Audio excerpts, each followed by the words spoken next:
जय हिंद दोस्तों, स्वागत है आप सभी का इस चैनल पर।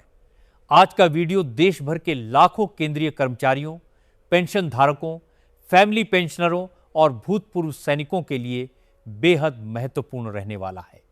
सैलरी, पेंशन, महंगाई भत्ता, महंगाई राहत, 8वें केंद्रीय वेतन आयोग से जुड़ी चर्चाएं, 18 महीने के लंबित एरियर को लेकर फैल रही खबरें, पेंशन अदालत, लाइफ सर्टिफिकेट और बैंक रिकवरी जैसे कई बड़े मुद्दों पर आज हम विस्तार से बात करेंगे।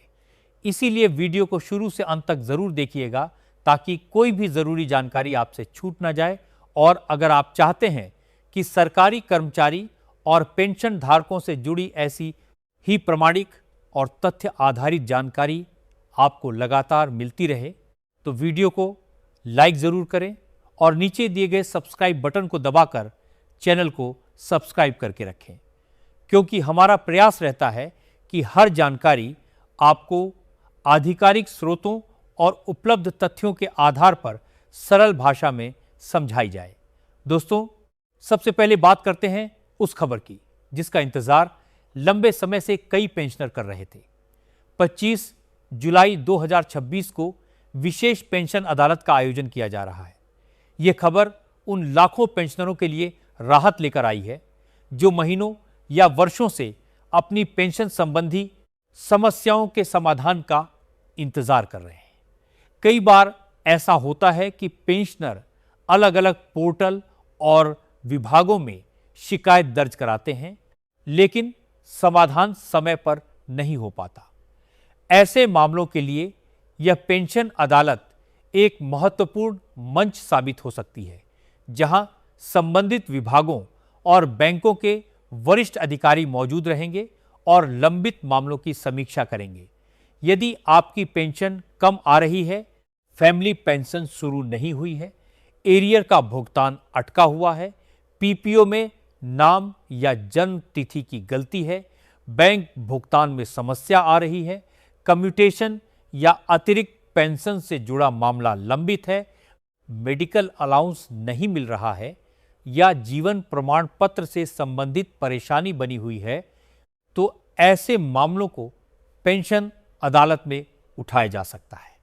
यहां पेंशनर को अपनी बात सीधे अधिकारियों के सामने रखने का अवसर मिलता है और कई मामलों में मौके पर ही समाधान की प्रक्रिया शुरू कर दी जाती है।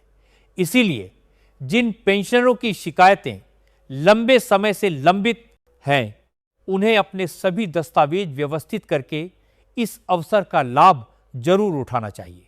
अब बात करते हैं जुलाई 2026 से महंगाई भत्ता और महंगाई राहत में संभावित बढ़ोतरी की। इस समय केंद्रीय कर्मचारियों और पेंशन धारकों के बीच सबसे बड़ा सवाल यही है कि आखिर जुलाई से डीए और डीआर कितना बढ़ेगा। उपलब्ध आंकड़ों के अनुसार जनवरी से मई 2026 तक के उपभोक्ता मूल्य सूचकांक के आंकड़े जारी हो चुके हैं और अब केवल जून महीने के आंकड़ों का इंतजार है। अभी तक आए आंकड़ों को देखते हुए अनुमान लगाया जाएगा रहा है कि महंगाई भत्ता और महंगाई राहत में लगभग 3% की बढ़ोतरी हो सकती है। वर्तमान में केंद्रीय कर्मचारियों और पेंशन धारकों को 60% की दर से डीए और डीआर मिल रहा है, जो बढ़कर 63% हो सकता है। सोशल मीडिया पर कई जगह 4 या 5% बढ़ोतरी के दावे किए जा रहे हैं, लेकिन अभी तक उपलब्ध आंकड़ों के आधार पर 3% बढ़ोतरी की संभावना ज्यादा मजबूत दिखाई दे रही है। इसलिए किसी भी वायरल दावे पर तुरंत भरोसा करने के बजाय आधिकारिक घोषणा का इंतजार करना ज्यादा उचित होगा। दोस्तों, यहां एक और जरूरी बात कहना चाहूंगा।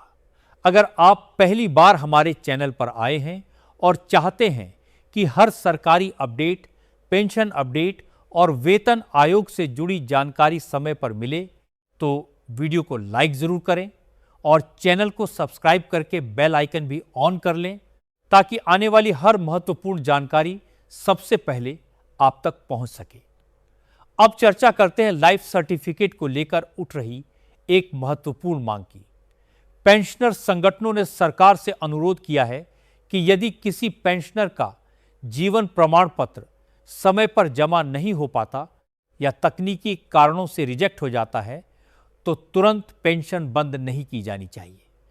कई बुजुर्ग पेंशनर स्वास्थ्य समस्याओं, तकनीकी दिक्कतों या अन्य कारणों की वजह से समय पर लाइफ सर्टिफिकेट जमा नहीं कर पाते। ऐसे में संगठनों का कहना है कि कम से कम 3 महीने की अतिरिक्त राहत अवधि दी जानी चाहिए ताकि पेंशनर अपनी गलती सुधार सके और उसकी पेंशन बिना बाधा जारी रह सके। यह मांग इसलिए भी महत्वपूर्ण है क्योंकि बड़ी संख्या में बुजुर्ग नागरिक पूरी तरह पेंशन पर निर्भर हैं और अचानक पेंशन बंद होने से उन्हें आर्थिक कठिनाइयों का सामना करना पड़ सकता है। अब बात करते हैं एक और बड़ी राहत की खबर की। हाल के दिनों में यह शिकायतें सामने आ रही थी कि कुछ मामलों में बैंक पेंशनर के खाते से बिना पर्याप्त जानकारी दिए अचानक रिकवरी कर लेते थे। कई पेंशनरों को तब पता चलता था जब वे पासबुक अपडेट करवाते थे या खाते का बैलेंस चेक करते थे। अब इस मामले में भारतीय रिजर्व बैंक के दिशा निर्देशों को लेकर चर्चा तेज हुई है। नए नियमों के अनुसार यदि बैंक को लगता है कि किसी पेंशनर के खाते में अधिक राशि चली गई है तो वह सीधे पैसे नहीं काट सकेगा। बैंक को पहले पेंशनर को सूचना देनी होगी, रिकवरी का कारण बताना होगा, यह स्पष्ट करना होगा कि अधिक भुगतान कब और कैसे हुआ, पूरी गणना उपलब्ध करानी होगी और पेंशनर को अपनी बात रखने का अवसर